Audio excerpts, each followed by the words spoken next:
Upon initial contact with Ben Showcast, I had envisioned him to be an ill-mannered and psychologically unstable man with an extremely uneducated and barbaric frame of mind, whose Showcast, displayed nothing but ridiculous jargon, shocking sexual audacity, and repulsive images of the ghetto. However, after further analysis of his Showcast, I can deduce that he is the epitome of anti-disestablishmentarianism, who embodies the entire spectrum of the urban experience and struggle. But to make things more plain and simple to the layman, I find Ben to be the dopest, flyest, OG pimp, hustler, gangster, player, hardcore motherfucker living today. To be honest, I am totally and completely on his dick. Oh, yeah. We'll do it live! We'll do it live! How's it going, everybody? Welcome to Antidisestablishmentarianism Nightly, the weekly half-hour podcast, because who has the time, with Ben Boquist. And I am Ben Boquist. Let's get right into it today. Let's see, I've got some stuff here. That's what we like to do. And did I say it was a podcast? Because I didn't mean to call it that. It's a... I don't know, I have to coin a term still. I guess an odd cast. Because, Benny, don't play that. Well, by the way, anti-disestablishmentarianism is not the longest word in the English language, though it is one of the longest non-scientific words. So you know, there's a lot of debate and confusion about what this word means. So I'm just going to read a piece of unoriginal literature for you to break it down. Anti-disestablishmentarianism is a political position developed in the 19th century Britain area in opposition to liberal proposals for the disestablishment of the Church of England, meaning the removal of the Anglican Church's status and the Church of England, Ireland, and Wales. The establishment was maintained in England, but in Ireland, the Church of Ireland was disestablished in 1871. In Wales, which 4 of the England dioceses were disestablished in 1920 and became the Church of Wales, also known for separation of church and state. That's what it boils down to. Wow, did you hear that little rasp? Weird rasp? I hope not. I might just cut this part out. You know what? No cuts. I'm going to set that precedent. No cuts. You're hearing all my weird sneezers and farts. That's what you're going to get. But basically the reason why I chose this anti-disestablishmentarianism word logo is because it's fun to say, all right? It makes you sound like a genius, and so many syllables. How could you not? Like, if you're clapping along, anti-disestablishmentarianism, that's awesome. It's just cool. But it's really widely misinterpreted. To truthfully be anti-disestablishmentarianistic, you must be, I guess, opposed to not the idea of church and state, but specifically the disestablishment of the British, English, churches.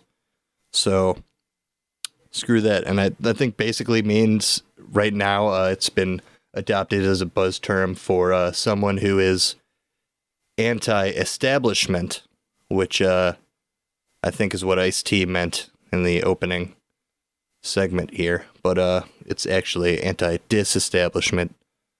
So, take of that what you will. Let's see. I could say whatever I want. I can say anything and it'll sound real fucking good. Not that part, though.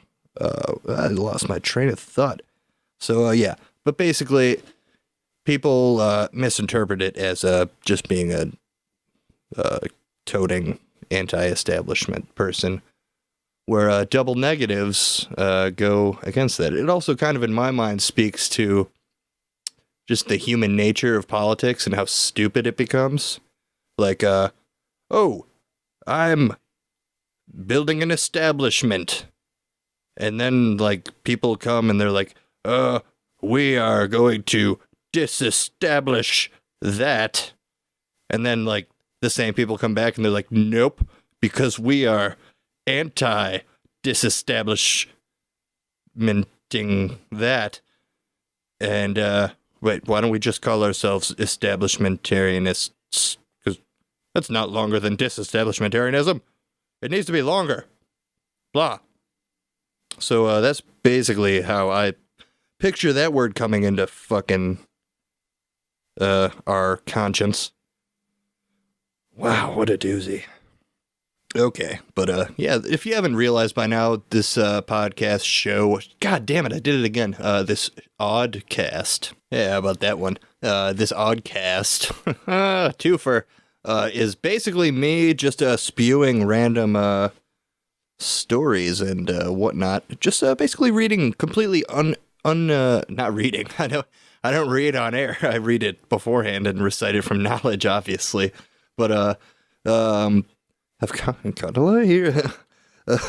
Woo! Next topic. Basically, yeah, I'm just researching stuff, looking it up, and spewing that rhetoric onto you completely unoriginal and unadulteratedly. So, how about that? I've established that. But, I'm going to still keep talking about anti-disestablishmentarianism just a little bit. It's notable for its 28 letters, and I did the syllable thing, I don't need to redo that. Well, actually, you know what? Fuck, I'm done talking about anti-disestablishmentarianism. Fuck it. It's over. Paper came back and hit me in the dick. Oh my god, it was Friday the 13th the other day, and, you know how I know that? Because, it's kind of embarrassing. A puppy bit me in the nutsack. On Friday the 13th of all days, that's how I knew. This shit is real.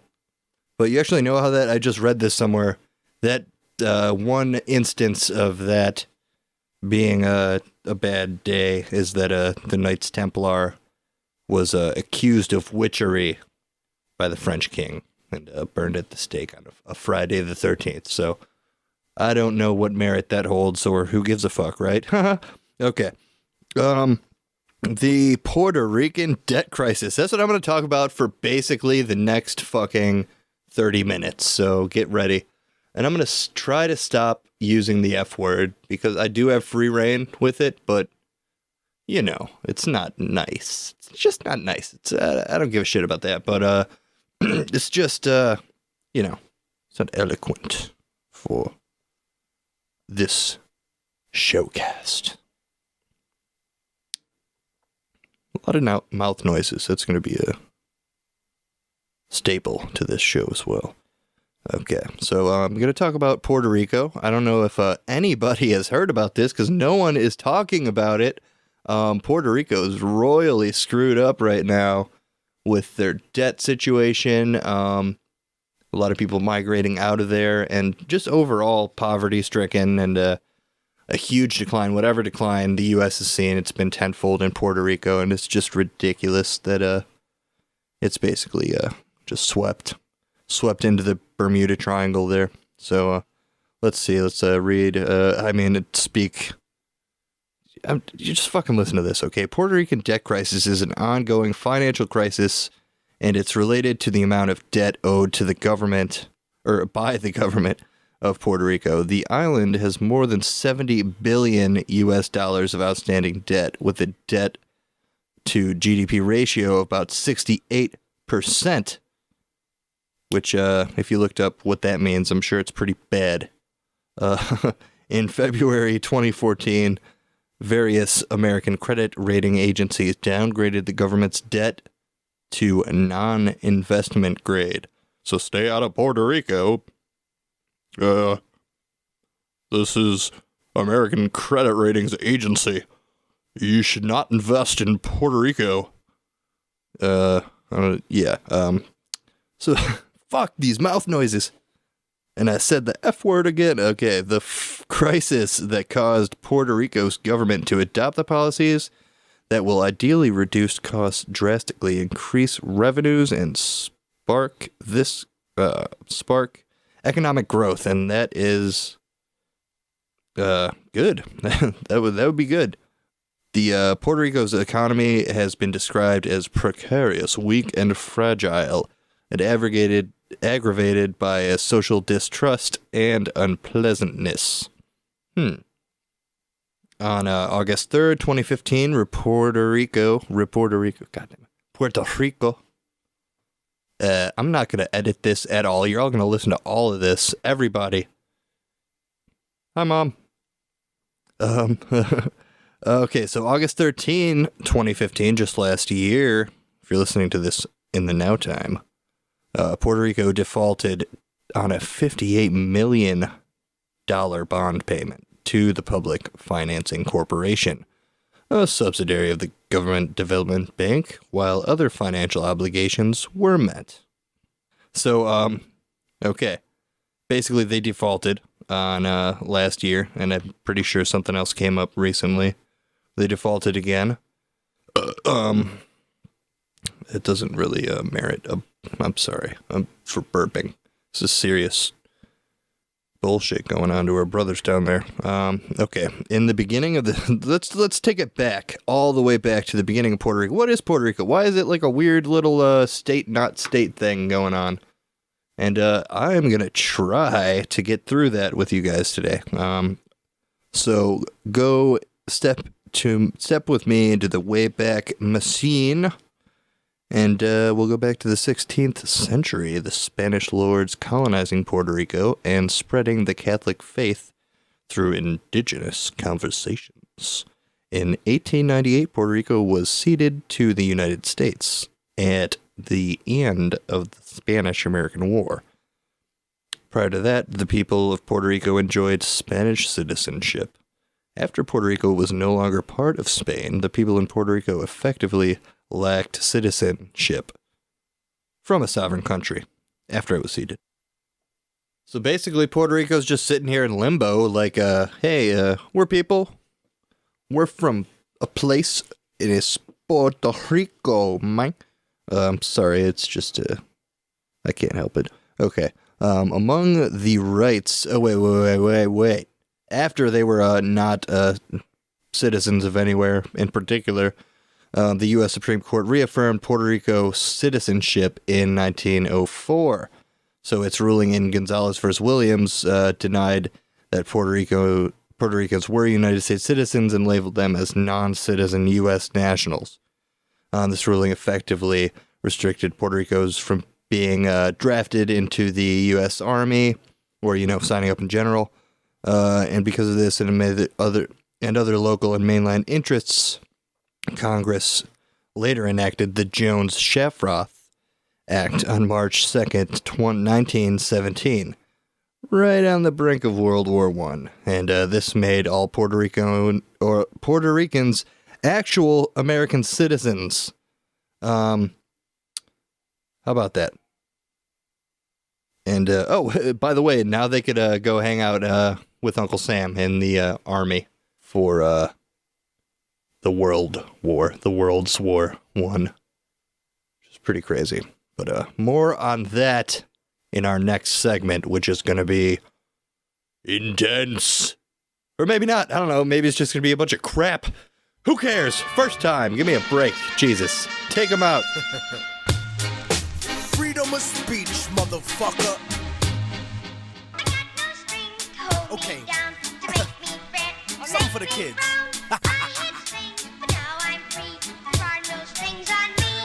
Step in the club smoothly with the L in my hand. Bitches know that I'm a freak, like the Elephant Man. Intelligent plans, fuck a record deal. I want development land with my benevolent clan. And that's the reason that I only trust my fam. 40,000 records sold, 400 grand. Fuck a middleman, I won't pay anyone else. I'll bootleg it and sell it to the streets myself. I'd rather be that than signed and stuck on a shelf. And because of this, executives try to diss me. Racism frozen in time like Walt Disney. And now they say they want to get me signed to the majors. If I switch up my politics and change my behavior, trying to tell me what the rhyme about over the beat. Bitch niggas that never spent a day in the street. But I repeat that, nobody can hold my reins. I put the truth on tracks, nigga, simple and plain. I got no strings, so I have fun. I'm not tied up to anyone. They got strings. You get up and howl about America and democracy. There is no America. There is no democracy. We no longer live in a world of nations and ideologies. The world is a college of corporations, inexorably determined by the immutable bylaws of business. The world is a business.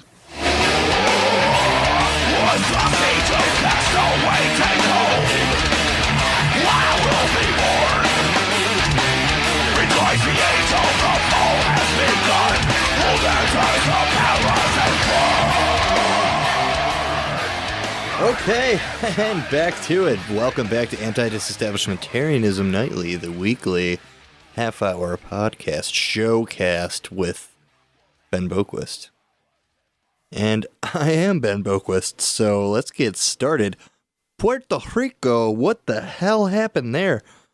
Craziness, debauchery, default, and a lot of tax stuff. I just want to disclaim right now, I am not a expert in really any field. Yeah, I'm not an expert, so anything I say should be taken with a huge grain of salt, wherever that came from. Maybe that'll be my next show. I'll fucking figure out what idioms, where they came from. But that's another time. Right now we're talking about Puerto Rico because no one else is, all right? Nobody. John Oliver did a thing on it, which I guess somewhat sparked this. That's how the world works, though, you know? So how did this happen? What are the causes?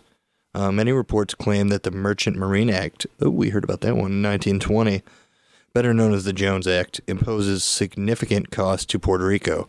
The act prevents foreign flag ships from carrying cargo between the two United States ports as a practice known as cabotage, as foreign ships inbound with goods from Central and South America, Western Europe, Africa cannot stop in Puerto Rico, offload Puerto Rico-bound goods, load mainland-bound goods, or Puerto Rico-manufactured goods. I'm sure they would obtain those.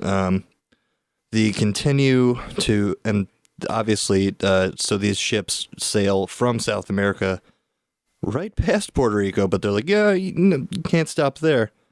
That would make too much sense. You know, it's like when your buddy asks you for a ride, and then it's like, oh yeah, I'll give you gas money, dude. Then they don't. Or they give you like $2.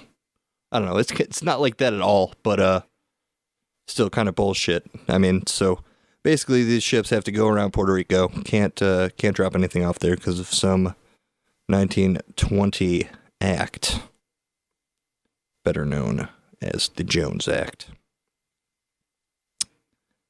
The weight of the act on Puerto Rico's economy is a contentious point among scholars. On one hand, for example, the recent GAO study reported that there were far too many factors impacting the cost of transportation, the cost of consumer goods in Puerto Rico, and adjudicate. Who the fuck knows what adjudicate? Adjudicate a specific cost to the Jones Act. Okay. Is anybody not lost out there? Maybe they could call me up, explain what this means. No, wait. I think I got it. So yeah, that thing's fucking them up. They gotta send all their shit around in a loop. Can't be just getting shits and sending shits. It's bogus. Specific cost the Jones Act suggests there might not be any. What? I really should cut this out, but I'm not gonna. You're gonna listen to it and you're gonna like it. I'm probably not gonna like it. Doubt a large portion of people who started listening to this are actually still listening to this when they realized I wouldn't just be making fart noises into the mic. But here we go with this serious show. No, this is a serious topic, and no one's really talking about it, so why not? I got some information here. Let me laymanly try to explain this to you. So, Elias Gutierrez, an economist slash urban planner and former director of school planning of the University of Puerto Rico, asserts that under the protection of the federal statuses, a monopsony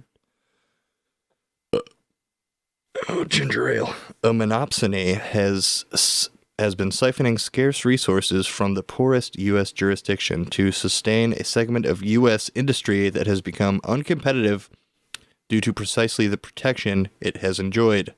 Makes sense, right? They enact these laws to protect them, blah, blah, blah. It costs more money, a little bit more, and they're not really bringing in money because of it.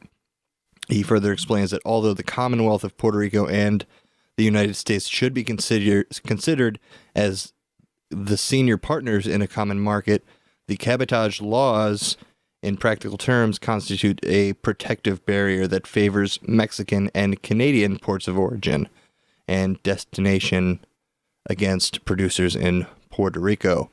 So, obviously, cost a little bit more to get stuff from Puerto Rico. Why not just get it from Mexico? Or they don't have maple syrup, so Canada does, and it's cheaper. So, I mean, why even? Yeah. The Journal of Commerce agrees with Gutierrez that noting that repealing or amending the Jones Act cabotage law might cut Puerto Rico shipping costs. In general, detractors of the Jones Act claim that Puerto Rican consumers ultimately bear the expense of transporting goods, again, across the Atlantic and Caribbean Sea, on U.S.-flagged ships subject to extremely high operating costs, which they have to because it's imposed by the Jones Act. All right? So we got that part of it. That's one part. That's one thing that sucks. It's one reason Chiquitas are bananas from, I believe, Costa Rica or Ecuador, and not Puerto Rican, even though they probably don't even grow their own bananas, but I'll get to that. Another interesting cause of this debt crisis would be the lack of renewable energy used. Perplexingly, 3%, even less than 3%, of all energy is produced through renewable energy in Puerto Rico. And they enjoy 65% more sunny hour days and around 22-mile-an-hour winds year-round. The island could also generate all its energy through hydroelectric dams. All of it. To its local geography, which features many rivers. Oh, yeah, all of it. The rivers, dam it up. Biofuel, biomass, geothermal energy, wave power, and tidal power are still in its infant stages, although there are some micro businesses providing energy from those sources or performing research on the subject. So there's that. Maybe that'll happen. And then what, they'll enact the Jones 2 Act where water's illegal? No, just kidding. That's not happening. But as a result to all this bullshittery, Puerto Ricans pay, on average, 26 cents more per kilowatt. More per kilowatt per hour of electricity, compared to an average of 11 to 12 cents in the United States, or less. So Puerto Rico, 26 cents an hour per kilowatt.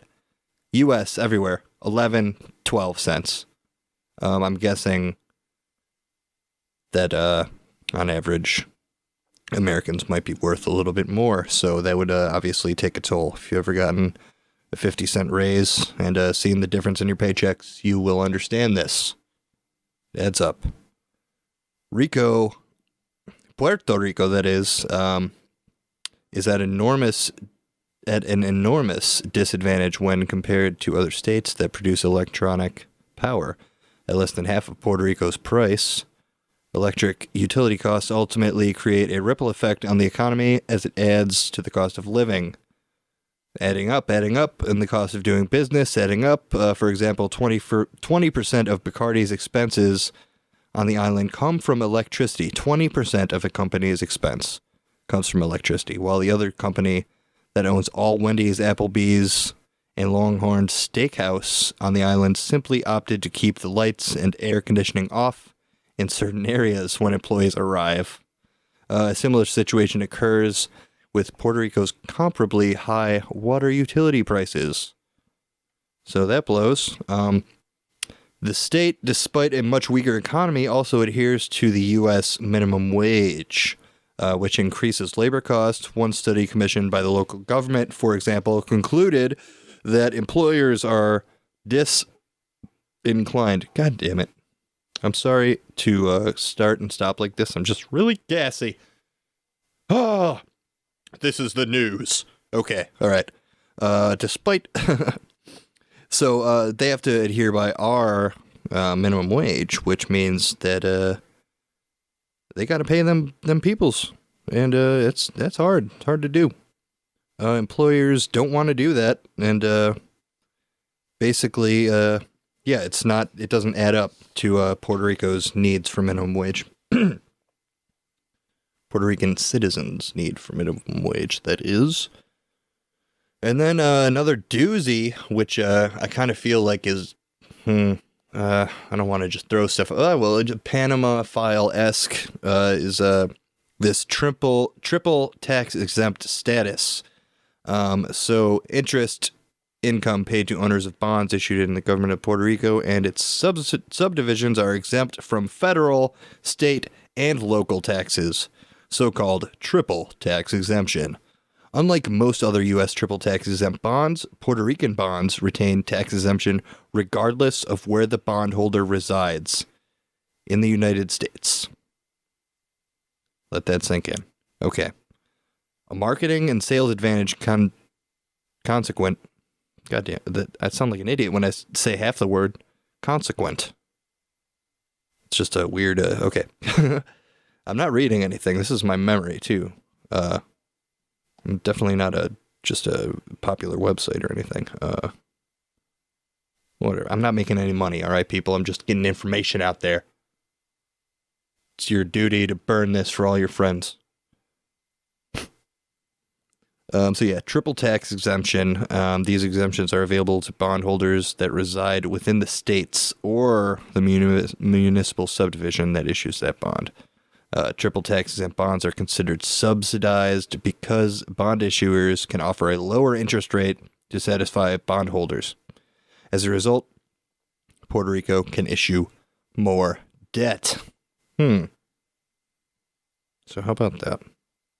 Little loophole there. Just dead it up. Woo! U.S.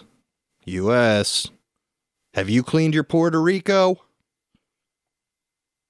It's like we just sweep all the problems under the rug, even though some of the acts that we've put on them are looking to obviously cause this distress. But who really gives a crap? I do. Kind of do. In terms of food production in Puerto Rico, 85% of its food, even though most of the land is is able to produce fruit, it's 85% is imported. So that's messed up. They don't even so think of that. They import for more money most of their food. Taxes. So basically, that's gay. In the 90s sense, I don't mean to, screw it. This is where I end. What else do we have to say about Puerto Rico? Population decline. Holy crap. From 2000 to 2010, the population of Puerto Rico decreased. The first such decrease in census history for Puerto Rico went from 3,808,610 to 3,725,789. Over 100,000 people leaving. So that's messed up. Or just under 100,000. But, Jesus, that's messed up. So, as fewer people reside in Puerto Rico, the government collects less revenue from its residents. With less revenues, the government opted to issue more outstanding debt to maintain its operations rather than just making adjustments. So Puerto Rico got downgraded to the non-investment grade on February 4th, 2014. Don't invest in Puerto Rico! Yeah. Put your money in, Beats. That's where all my money goes. Beats.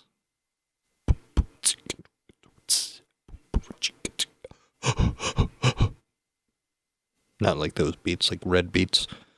Some, like the minority whip Jennifer Gonzalez, claim that the crisis is mere propaganda created so that the incumbent political party can enact, amend, and repeal laws that would otherwise be unable to justify. Others, such as the president of the president of the Senate of Puerto Rico, Eduardo Batia, claims the crisis was created by ruthless investors wishing to profit from credit downgrades.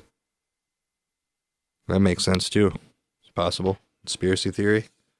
Yeah. But long and short of it, Puerto Rico's screwed in the now time. Hope they'll get better. I have faith that something will be done, or nothing will be done, and it'll just be swept under the rug. Because, like, what does money matter, huh? Riddle me that. I believe that does it for this week in Anti-Establishmentarianism Nightly. And one more thing, one good thing. The one good thing I want to say this week, there's a movie coming out tomorrow. It's called The Abolitionist. Let me read a little thing about this. Fathom Events and Fletch Chet Entertainment are inspired to bring the incredible feature The Abolitionists to select cinemas nationwide for a powerful one-night event Monday, May 16th, my birthday. Tim Ballard, a former Homeland Security and CIA agent specializing in infiltrating and dismantling trafficking organizations, brings up the fight against child sex trafficking to the big screen. The Abolitionists features undercover footage from rescue operations around the world, including action-packed, high-risk operations and tender moments of liberating at-risk children. So, if you can't make it, maybe you're sensitive and don't want to see that type of thing, buy tickets. 15% of all proceeds go to directly to this cause, which is messed up. Think about it. This is the world. There's people paying from America, taking trips to have sex with young girls. So that's just fucked up. Thank you so much for listening, Mom. And that does it. That does it all. Enjoy this outro song, whatever it may be. Until next time on Anti-Disestablishmentarianism Nightly, the weekly half-hour podcast, because Who Has the Time with Ben Boquist? And I'm Ben Boquist.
Fuck you.